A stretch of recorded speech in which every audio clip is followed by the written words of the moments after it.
enterprises because all the workers there, they are Communist Party members, and therefore they cannot afford to have Communist Party members angry with the leadership. And these Communist Party members who work there, they have wonderful arrangement. They get free housing, they get free medical attention, they get free schools, and they get a huge pension.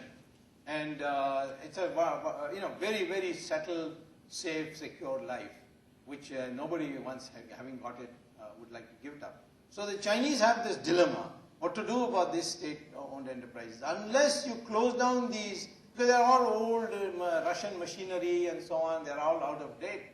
They can't compete. Their goods are not very, very much in demand.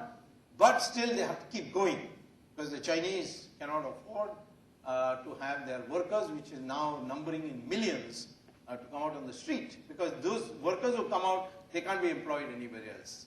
So therefore, they have to back them and keep them. So this is another. And finally, as I mentioned to you, the current account balance. The current account balance is the current receipts from exports minus the current expenditures for paying for imports, etc., and plus the invisibles, that is money that comes in as service income, as software exports and so on. So if you just looked at goods sold and goods bought, that difference is called balance of trade. But the current account is not in the capital account, but in the current account where you get goods and so on, and then you get receipt of payments for something or the other. This would be included, and that current account percentage in India is presently running at 2%. Now it's climbing to 3%.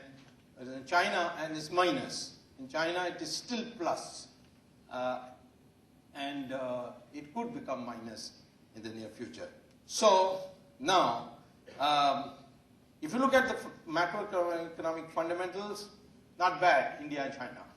If you look at the structural parameters, overall okay, but some of these ratios have to be rectified. If you look at the institutional quality, there you find a fundamental difference between China and India. India's institutions are much better. The Reserve Bank is much more independent. The SEBI is largely independent. We have got lots of institutions. China doesn't have those kinds of institutions because it's been a communist country, and therefore one institution merges into another and ultimately goes to the party. So therefore, in the case of the Chinese case, the institutional quality is poor, and that is really going to hamper the recovery process. India, if you have a crisis, you will recover, and you will recover reasonably well. And we have in the past, in many crises, we have recovered very well. When people thought, in 1965, there was a huge food crisis because the rains, there was a total drought in the country.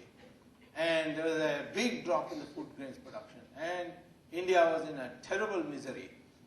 Didn't have enough food, and there was specter of starvation and so on. Of course, the Americans sent some wheat on the PL 480. But the fact of the matter is, not one single death due to starvation, famine death took place in India. Somebody may have died of disease because he couldn't afford a medicine, but not because he didn't have food to eat, enough to eat. And India managed it very well because its system, its managerial system, this bureaucracy, its railways, all that went into operation, and we were able to do it.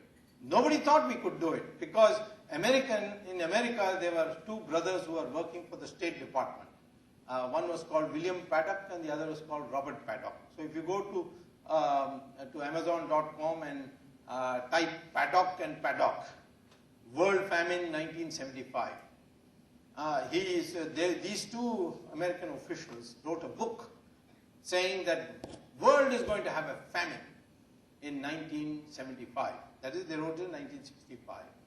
And said that at that time the United States has to decide which countries to rescue and which countries to abandon. So they said we have to borrow military terminology in this, because in the battlefield you will not rescue all wounded people. Some wounded people, those you think are anyway going to die, by the time you carry them, you abandon them. So they classified countries according to the rescuable countries and non-rescuable countries, and India came under the non-rescuable country. India is a bottomless pit. Even if the entire production of the United States is given to India, even then it will not be enough, and India is doomed to starvation. Not only that, there will be food riots in which cannibalization will take place in India. Indians will start eating each other.